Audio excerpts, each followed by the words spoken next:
አይኗን የከፈተ ዛሬ አይኔ ይከፈታል። አሜን። ምኗን ከፈተ?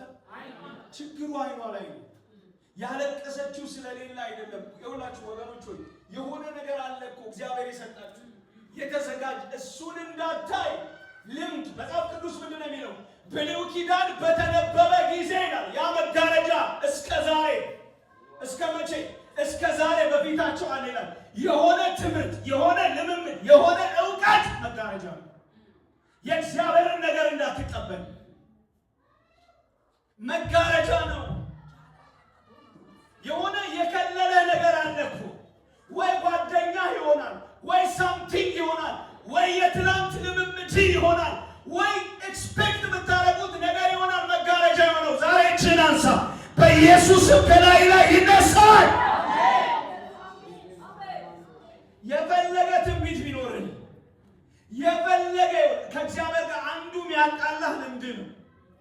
እግዚአብሔር ማለዳ ምንድን ነው? አዲስ ነው። ልምድህ ግን እሱን ይከለክለዋል። የእግዚአብሔርና የሙሴ ጸብ ምንድን ነው? ሙሴን አትገባም ያለው ለምንድን ነው? እግዚአብሔር አትገባም ወደዛ ምድር ያለው ሙሴ አንድ ስፍራ ላይ ልምድ አለው። አለት በበትር ይመታል፣ ውሃ ይወጣል አይደል? በቃ ይሄ ልምድ አለው። አንድ ቦታ ደግሞ እግዚአብሔር አሰራሩን ቀየረና አለቱን ተናገረዋል። እግዚአብሔር ምንድን ነው ያለው? ተናገረው። ሙሴስ አንስቶ በበትር ስለዚህ አላከበርከኝ። በቃ አያችሁ፣ እቺ ናት። ሙሴ ልምዱን ተጠቀመ። እግዚአብሔር አዲስ አሰራር አለው። አሜን። እዛ ቤት እንደሰራው እዚያ ይሰራል። የሆነ ሰው ህይወት ላይ እንደሰራው አንተ ጋር ይሰራል። አንተን የሚያገኝ በአዲስ መንገድ ነው። የሆነ ሰንበዲ ቤት የሰራው ነገር ግን ይይዛል። በኢየሱስም ተሰበረ። ዛሬ አሜን በለኝ። ተስፋ ከምነግርህ ተስፋን የምትይዝበት መንገድ ነው የምነግርህ። የሆነ የከለለ ነገር አለ። መጽሐፍ ቅዱስ ሲናገር ይላችሁ ሎጥ ማለት መጋረጃ ማለት ነው። ሎጥ የሚለው መጋረጃ። አብርሃም ሎጥን ይዞ ወጣ አይደል? ሎጥ ከአብርሃም እስኪለየው ድረስ አብርሃም ህይወቱ ምንም ተስፋ ብቻ አለ። እሰጥሃለሁ፣ ትወልዳለህ። ሎጥ ከአብርሃም በተለየ ጊዜ በተለየ ጊዜ ሎጥ እግዚአብሔር አይንን አንስተ ተመልከታል። ለምን ይመስላችኋል? መመልከት ያልቻለው ሎጥ አለ። ሎጥ አለ።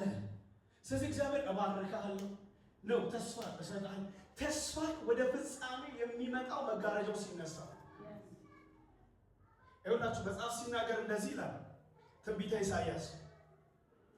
እኔ ልክ ፖስተሩን ሳይ መጋረጃ የሚል ነው ጥቅሱና እሱን ሳይ የገባኝ አፖስትል የለቀቀውን ስሙ ይላችሁ ይላል፣ የሰራዊት ጌታ እግዚአብሔር። ትንቢተ ኢሳይያስ ምዕራፍ 5 ቁጥር 7 በደንብ ስሙ። የሰራዊት ጌታ እግዚአብሔር ለሕዝብ ሁሉ በዚህ ተራራ ላይ ታላቅ የሰባ ያረጀ የወይን ጠጅ ቅልጥም የሞላባቸው የሰቡ ነገሮች የጥሩና ያረጀ የወይን ጠጅ ግብዣ ያደርጋል። እግዚአብሔር አለ ግብዣ አዘጋጀ። የት? ተራራ ላይ፣ ከፍታ ላይ እግዚአብሔር ግብዣ አዘጋጀ። ለተመረጠ ሳይሆን ለሕዝብ ሁሉ። አያችሁ፣ ግብዣዎች ፐርፐዝ አላቸው። ድግሶች ዓላማ አላቸው። ምንድነው ድግሱ ሲባል? ሰርግ ወይ ልደት። ዓላማ አለው ድግስ። እግዚአብሔር ይህንን ከፍ ያለ ታላቅ ይለዋል ድግሱ። ምን አይነት ድግስ? ታላቅ። ከጎናችሁ ላለ ሰው ዛሬ መጋረጃን አንስተህ ትወጣለህ።